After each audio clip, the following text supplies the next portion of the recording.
This YouTube channel does not promote any violent, harmful, or illegal activities. All content provided by this channel is meant for an educational purpose only. এবারের নির্বাচন কয়েকজনের রাজনৈতিক career যেমন একেবারে শেষ করে দিল, আবার কয়েকজনের রাজনৈতিক ক্যারিয়ারে বেশ অক্সিজেন জোগালো।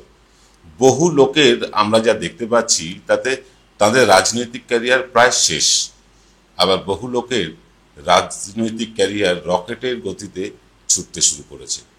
আমরা কেন্দ্র ধরে ধরে, প্রার্থী ধরে ধরে একটা নতুন অনুষ্ঠান শুরু করেছি, যার নাম ময়না তদন্ত। আমরা প্রত্যেকটা কেন্দ্র এবং প্রার্থী তার সাথে দলগুলো ধরে ধরে এই নির্বাচনে হার জিতের কারণ খুঁজে বেড়াবো। আপনারা জানেন যে আমরা জনমত সমীক্ষা করেছিলাম নির্বাচনের আগে, তাতে একটা ফল দেখিয়েছিলাম। আবার আমরা ভোট পরবর্তী অর্থাৎ বুথ ফেরত সমীক্ষাও কিন্তু আমরা দেখিয়েছি, তাতে আর এক রকম ফল দেখিয়েছিল। হয়তো আসনের ক্ষেত্রে এদিক ওদিক হয়েছে, কোনো আসন বলেছিলাম জিতবে সেটা হেরেছে, কোনো আসন বলেছিলাম হারবে সেটা জিতেছে, কিন্তু ওভারঅল রেজাল্ট আমরা প্রায় 99% মেলাতে পেরেছি। এবং তারপরেও কিন্তু আমাদের কাজ থামেনি। আমাদের সমীক্ষকেরা কিন্তু এখনো ঘুরছেন বিভিন্ন এলাকায়। হ্যাঁ, সমীক্ষক সংখ্যা কমে গিয়েছে, তারা বিভিন্ন এলাকায় যাচ্ছেন, গিয়ে এই হার জিতের কারণ খুঁজে বেড়াচ্ছে। এই কারণগুলো আমরা তুলে ধরছি এনকে ডিজিটালের নতুন অনুষ্ঠান ময়না তদন্তে। আজকের এনকে ডিজিটালের যে এক্স ফ্যাক্টর অনুষ্ঠান, সেই এক্স ফ্যাক্টরে আমরা ময়না তদন্ত করব কাঁথি যে লোকসভা এবং তার লাগোয়া যে তমলুক লোকসভা। এই যে কাঁথি তমলুক শুভেন্দু অধিকারী গড় বলে পরিচিত, সেই শুভেন্দু অধিকারী গড় কিভাবে ধরে রাখলেন, কিভাবে তমলুকে দেবাংশু ভট্টাচার্য পরাজিত হলেন। কারণ আমরা প্রথমে থেকেই বলে আসছিলাম দেবাংশু ভট্টাচার্য জিততে পারবেন না। পরে আমরা দেখেছিলাম সে দেবাংশু জেতার ক্ষমতায় এসছেন বা জিততে চলেছেন। তারপরে আমরা এক্সিট পোলে দেখেছিলাম দেবাংশু ভট্টাচার্য হারছেন। আমাদের অনেক দর্শক ব্যথিত হয়েছিলেন আমাদের কথায়, প্রচুর লোক ফোন করে গালমন্দও করেছেন, মেসেজ করেছেন। কিন্তু বাস্তব সত্য হলো দেবাংশু হেরেছেন, অভিজিৎ গাঙ্গুলি জিতেছেন।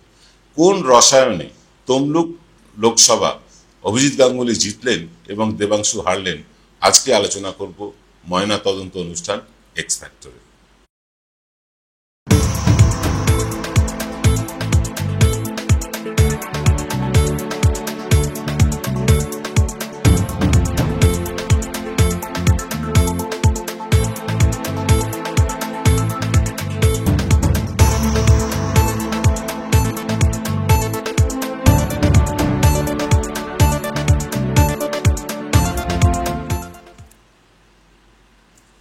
নমস্কার, আদাব, আমি আপনাদের প্রবীর বিশ্বাস। আপনারা দেখতে শুরু করেছেন প্রত্যেক দিনের অভ্যেস মতো বিশ্বজোড়া বাঙালির আওয়াজ এনকে ডিজিটালের অনুষ্ঠান। আমরা যে অনুষ্ঠানটা নিয়মিত করি এক্স ফ্যাক্টর, সেই অনুষ্ঠানের একটা বিশেষ অনুষ্ঠান ময়না তদন্ত। আমরা এই ময়না তদন্তে পর্যায়ক্রমে দেখব বিভিন্ন এলাকা বা বিভিন্ন প্রার্থী, বিভিন্ন দলের হার জিতের কারণ খতিয়ে। আমরা এই কারণে খতিয়ে দেখতে চাইছি কারণ এবারের ভোটের যে ফলাফল সেটা মোটামুটি অপ্রত্যাশিত সবার কাছে। সবাই কিন্তু হেরেছেন। তৃণমূলের যে প্রত্যাশা ছিল সেই প্রত্যাশা পূরণ হয়নি। তারা ভেবেছিলেন অন্তত 32টা আসন তারা পাবেন, কোথাও প্রকাশ্যে বলেননি, কিন্তু তারা প্রস্তুতি নিয়েছিলেন যে 32টা আসন পাবে। বিজেপির ভরাডুবি বোধহয় সবচেয়ে বেশি, কারণ বিজেপি প্রত্যাশা করেছিল তারা 25 বা তার বেশি আসন পাবে, কিন্তু তারা পেয়েছে মাত্র 11টি আসন, 12টি আসন। আর সবচেয়ে বেশি ভরাডুবি যদি আপনি বিজেপির ধরেন, তারপরেই ভরাডুবি হয়েছে কংগ্রেসের। তারা 2টো আসন পেয়েছিল গত লোকসভা নির্বাচনে, এবার তারা তাদের হেভিওয়েট প্রার্থী অধীর চৌধুরীকে হারিয়ে একটি মাত্র আসন ধরে রাখতে পেরেছে। যথারীতি বামেরা কোনো খাতা খোলেনি। এটা হলো রেজাল্ট। কিন্তু এই রেজাল্টের কারণ কি? প্রত্যেকটা রাজনৈতিক দল তাদের হার জিতের কারণ খতিয়ে দেখছেও হয়তো, কিন্তু সে খবর প্রকাশ্যে আসে না। সে খবর আপনারা জানতে পারেন না যে কেন প্রার্থী হারলো, কেন প্রার্থী জিতলো, কেন দলগতভাবে হার হলো, কেন দলগতভাবে জিত হলো, কেন কোথায় ভোট পার্সেন্টেজ বাড়লো, কোথায় ভোট পার্সেন্টেজ কমলো। এই সব নিয়ে যে পুঙ্খানুপুঙ্খ একটা চুলচেরা বিশ্লেষণ রাজনৈতিক দলগুলো করে, সেগুলো আপনারা জানতে পারেন না। আমরা এনকে ডিজিটালের তরফ থেকে সেই তদন্তই করে বেড়াচ্ছি বিভিন্ন কেন্দ্রে। হয়তো আপনার কেন্দ্রেও যে কোনো দিন আমাদের প্রতিনিধি যাবেন, মানুষের সাথে কথা বলবেন, কথা বলে তারা সেই তদন্ত রিপোর্ট তুলে আনবেন, সেটাই আপনাদের কাছে আমরা তুলে ধরব। আজকে যেমন আমরা তুলে ধরতে চলেছি কাঁথি কেন্দ্রের দেবাংশু ভট্টাচার্য হারলেন কেন তার ময়নাতদন্ত। দেখুন, দেবাংশু ভট্টাচার্য হারলেন কেন, তার থেকে বড় কথা অভিজিৎ গাঙ্গুলি জিতলেন কেন। জেতার পেছনে যে কারণগুলো আছে সেইগুলো নিয়ে আমরা আলোচনা করব, আবার হারার পেছনেও কারণগুলো নিয়ে আলোচনা করব। দেখুন, দেবাংশু ভট্টাচার্য তৃণমূলের তরুণ প্রার্থী, একেবারে সদ্য যুবক, মানে তরতাজা যুবক বলতে যা বোঝায়, অসাধারণ বক্তা। টেলিভিশনে তার সমান বক্তা এখনো পর্যন্ত বাংলা টেলিভিশনে কোনো রাজনৈতিক দলেরই নেই, এটা বলতে কোনো দ্বিধা নেই। এবার তিনি পরাজিত হয়েছেন। অভিজিৎ গাঙ্গুলি, যার উন্নাসিকতা, যার ওই বিচারপতি সুলভ মানসিকতা থেকে তিনি বেরিয়ে আসতে পারেননি, একটা কমান্ডিং ব্যাপার আছে তার মধ্যে, সবাইকে অর্ডার দেবেন, সবাইকে নির্দেশ দেবে, আর সবাই সেই অনুযায়ী চলবে, এরকম একটা ব্যাপার আছে। ঔদ্ধত্য তার মধ্যে অনেক বেশি।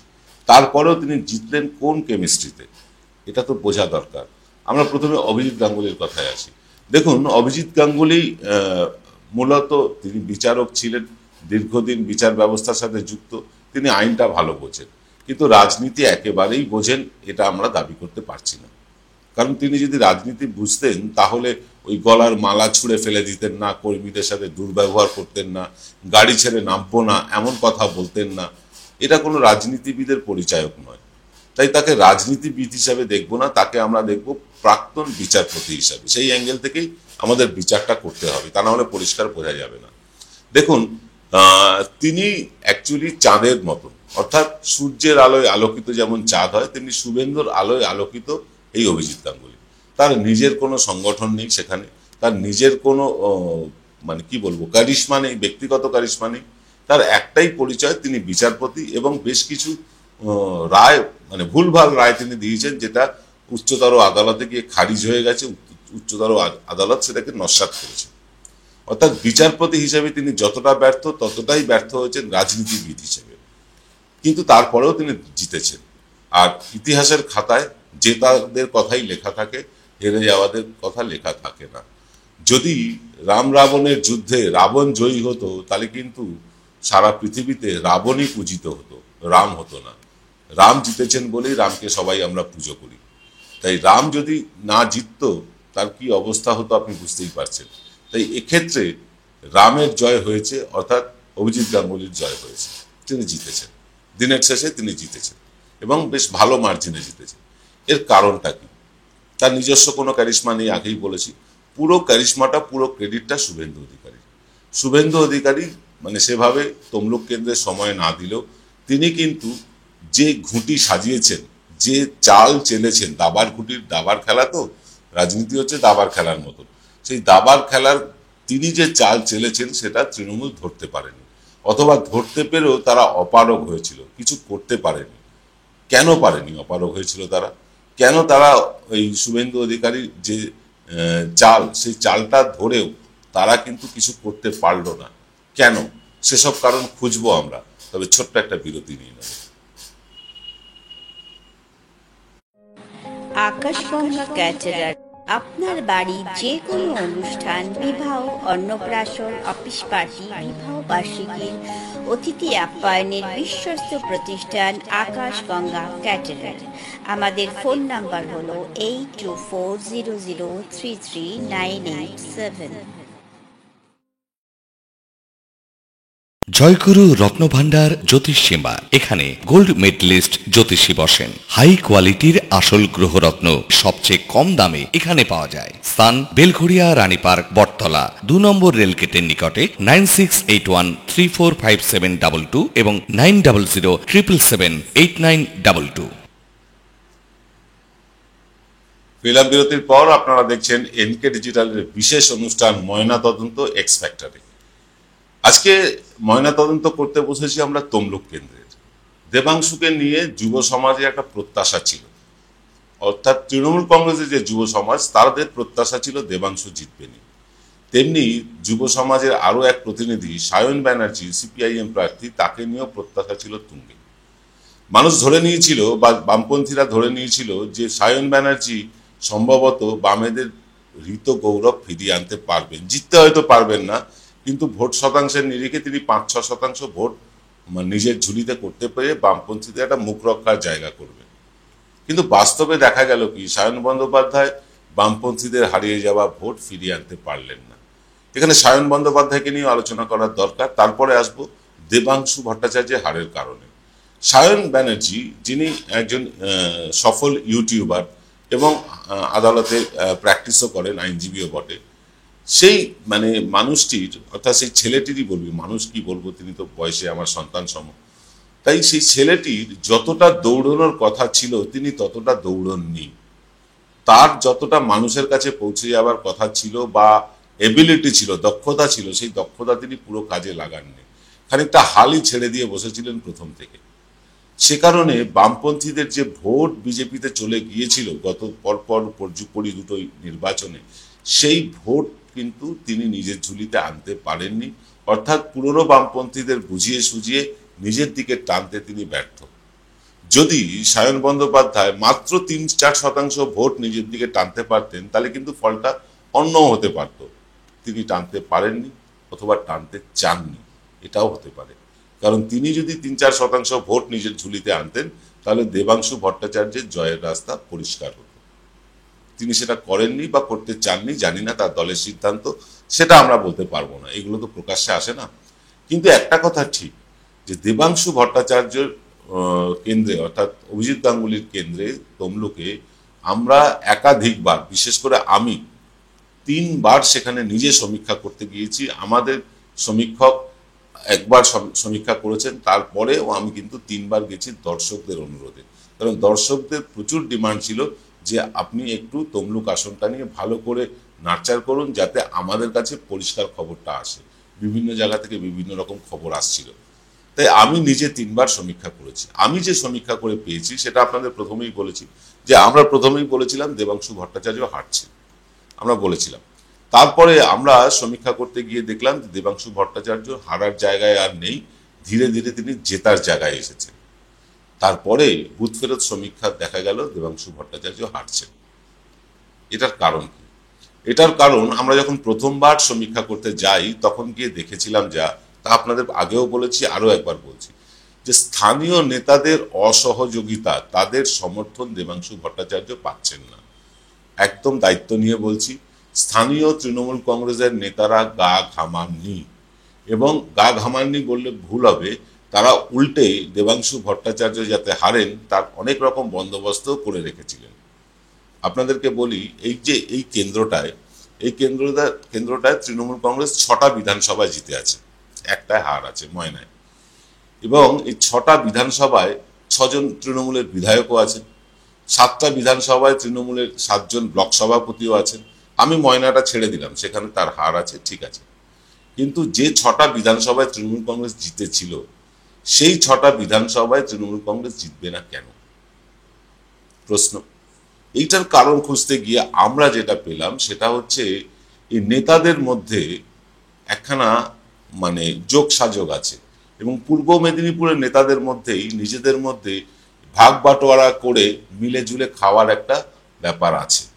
সেখানে দেবাংশু ভট্টাচার্যের মতন অল্প বয়সী নবযুবক এবং সৎ চরিত্রের ছেলে, তিনি যদি জিতে যেতেন তাহলে অনেকের খাওয়া দাওয়ায় সমস্যা হতো।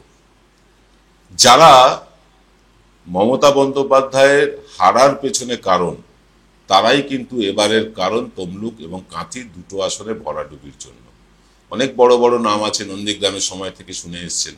সেই বড় বড় নামগুলো তারা কিন্তু নিজেদের নাম খারাপ করেছেন। আমি নাম ধরেও বলতে পারি, শেখ সুফিয়ান, আবু তাহের, এরকম বহু নাম আছে যারা আরেকটু গা ঘামালে এই লজ্জার পরাজয়টা দেবাংশু ভট্টাচার্যের হতো না। আমরা যেটা লক্ষ্য করেছি যে বহু নেতা তারা ঘর থেকে বেরোননি। শোনা যাচ্ছে যে দেবাংশু ভট্টাচার্যকে হারাতে বিজেপির তরফ থেকে প্রচুর টাকা পয়সা খরচ করা হয়েছিল, ক্লাবে ক্লাবে অনুদান দেওয়া হয়েছিল, এমনকি নেতাদেরকে হুমকি, তাদেরকে উপঢৌকন দেওয়াও হয়েছিল তৃণমূলের, এরকম খবরও আছে। আমরা সবটাই সূত্র মারফত জেনেছি। কিন্তু ঘটনা হচ্ছে যে এটা তো অস্বীকার করা যায় না যে নেতারা ইনঅ্যাক্টিভ ছিলেন, যেটা আমরা একেবারে গোড়ার দিকে সমীক্ষায় বলেছিলাম। তারপরে কি হলো, হলদিয়ায় অভিষেক বন্দ্যোপাধ্যায় গেলেন, সমস্ত নেতাদেরকে নিয়ে বসলেন। নেতাদেরকে নিয়ে বসে সেই মিটিংয়ে কি হয়েছে আমরা জানি না, কিন্তু তারপরে দেখা গেল দেবাংশুর কাছে স্থানীয় নেতাদের ভিড় খানিকটা বাড়লো। ভিড় তো বাড়লো, সেই ভিড় কি ভোটে কনভার্ট হলো? না। অভিষেক বন্দ্যোপাধ্যায় সম্ভবত নির্দেশ দিয়েছিলেন গা ঘামাতে হবে, নাপতে হবে, দেবাংশুকে জেতাতে হবে, এই নির্দেশ হয়তো তিনি দিয়েছিলেন। এবং তারপরে মমতা বন্দ্যোপাধ্যায় একটি জনসভা করেন, সেখানেও বিপুল ভিড় হয়েছিল, এবং তারপরেও সেই ভিড়টা কেন ভোটে কনভার্ট হলো না? তার মানে নেতারা হয়তো তাদের উচ্চতর নেতাদের তুষ্ট করতে দেবাংশুর গা ঘেঁষে চলেছেন, জনসভায় লোকের ভিড় বাড়িয়েছেন, কিন্তু সেই ভিড়টাকে ভোটে মোটিভেট করতে চাননি বা করেননি। এটা হচ্ছে বাস্তব কথা। দেবাংশু ভট্টাচার্যের হারার আরো একটি কারণ হচ্ছে দেবাংশু ভট্টাচার্য যাদের এমনিতে স্থানীয় নেতাদের পাশে পাননি, প্রথম কথা। তারপরে তিনি তৃণমূলের যে দলের যে পদ অধিকার করে আছেন, সেই আইটি সেলকে দেবাংশু ভট্টাচার্য সেভাবে কাজেই লাগাতে পারল না। আইটি সেলের ছেলেরা দেবাংশুর আশেপাশে ছিল ঠিকই, কিন্তু তাদেরকে ভোটে কাজে লাগাতে পারলো না, কাজে লাগানো সম্ভব না। কারণ প্রত্যেকেই বিভিন্ন জায়গায় থাকেন, বাংলার বিভিন্ন জায়গায় ছড়িয়ে ছিটিয়ে আছেন, তারা না তমলুকের অলিগলি চেনেন, না মানুষজনকে চেনেন, এইভাবে অন্ধকারে হাতড়ানো যায় না। তাই দেবাংশু ভট্টাচার্য তার নিজের সংগঠনকে কাজে লাগাতে পারেননি। এটা দেবাংশু ভট্টাচার্যের ব্যর্থতা না, তৃণমূল কংগ্রেসের কর্মীদেরও ব্যর্থতা না, ব্যর্থতা হচ্ছে পুরো তৃণমূল কংগ্রেসের সিস্টেমে। তমলুকে তৃণমূল কংগ্রেসের সিস্টেম কাজে লাগেনি। আর যেটা বলতে চেয়েছিলাম প্রথম দিকেই, সেটা বলে শেষ করব, যে দেবাংশু ভট্টাচার্য হারের পেছনে শুভেন্দু অধিকারীর একটা বড় জয়, বড় প্ল্যান কাজ করেছে। কি সেই প্ল্যান? শুভেন্দু অধিকারীর লোকজন, তাদের লোক, আমি শুভেন্দু অধিকারীকে বলছি না, তার কিছু লোকজন, তারা কিন্তু তৃণমূল নেতাদের সাথে নিয়মিত যোগাযোগ রেখে গেছেন এবং যাতে সাবোটাজ করা যায় সেই প্ল্যানটা করেছেন, এবং সেই ফাঁদে তৃণমূল নেতারা পা দিয়ে তাদের প্রার্থীকে জিততে দেননি। হারিয়েছেন এ কথা বলবো না, জিততে দেননি। বহু পাড়ার নেতা, গ্রামের নেতা শুভেন্দু অধিকারীর এই ট্র্যাপে পা দিয়ে কেউ উপঢৌকন নিয়েছেন, কেউ ভয় পেয়ে ঘরে ঢুকে গেছেন। এমনও কথা আমার, অন্তত আমাকে কিছু মানুষ বলেছেন যে আমাদেরকে হুমকি দেওয়া হয়েছে যে আয়েগা তো মোদিহি, অর্থাৎ তৃতীয়বারের জন্য মোদি তো আসবেই, এবার ইডি সিবিআই গ্রামে গঞ্জে পাড়ার নেতাদের কাছেও যাবে, সামলাতে পারবে তো? এমন হুমকিও দেওয়া হয়েছে। এছাড়াও উপঢৌকন গেছে, এটা নিশ্চিতভাবে বলা যায়। নেতারা ইনঅ্যাক্টিভ থাকবেন কেন? যে বিধায়করা মানুষের ভোটে জিতে এসেছেন, সেই বিধায়করা মানুষের ভোট নিয়ে দেবাংশু ভট্টাচার্যকে জেতাতে পারতেন না? আলবাত পারতেন। তারা জেতাতে চাননি বা গা ঘামাননি। এটা হচ্ছে বাস্তব সত্য। অর্থাৎ দিনের শেষে যদি সাম আপ করতে চাই, তাহলে এটা বলতে পারি, দেবাংশু ভট্টাচার্য হারেননি, তাকে হারিয়ে দেওয়া হয়েছে। ঠিক যেভাবে দিলীপ ঘোষ হারেননি, তাকে হারিয়ে দেওয়া হয়েছিল, আমরা আগের দিনই বলেছি। আজকে বলছি, দেবাংশু ভট্টাচার্যকে হারিয়ে দেওয়া হয়েছে, হারিয়ে দিয়েছে তৃণমূলের একাংশই। তারা যদি সঠিকভাবে কাজ করতেন, তারা যদি পথে নামতেন ঠিকঠাকভাবে, তাহলে হয়তো দেবাংশুর এই হারটা হতো না, তৃণমূল কিন্তু এই আসনটাও পেতে পারত। জানি না যারা পর্বত, গিরি ইত্যাদিতে বসে আছেন, তাদের সাথে কি রকম সেটিং আছে না আছে আমি জানি না, কিন্তু এই গিরিতে থাকা ভদ্রলোকেরা, মানে তারা যে সঠিকভাবে কাজ করেননি, এটা কিন্তু প্রমাণিত। আগামী দিনে তৃণমূল কংগ্রেসও কাটাছেঁড়া করছে তাদের হারজিত নিয়ে, তমলুক কেন্দ্র নিয়েও কাটাছেঁড়া হবে। আমরা যা পেয়েছি সেটা তুলে ধরলাম আপনাদের কাছে। আমরা এরপরে তুলে আনবো এক এক করে অধীর রঞ্জন চৌধুরী, লকেট চ্যাটার্জি, বিভিন্ন সিপিআইএম পুরো দলটাকে, পিকে কেন ব্যর্থ হলো, সব কিছু আমরা তুলে আনবো এই ময়না তদন্ত করে। আজ এই পর্যন্ত, সকলে ভালো থাকবেন, নমস্কার।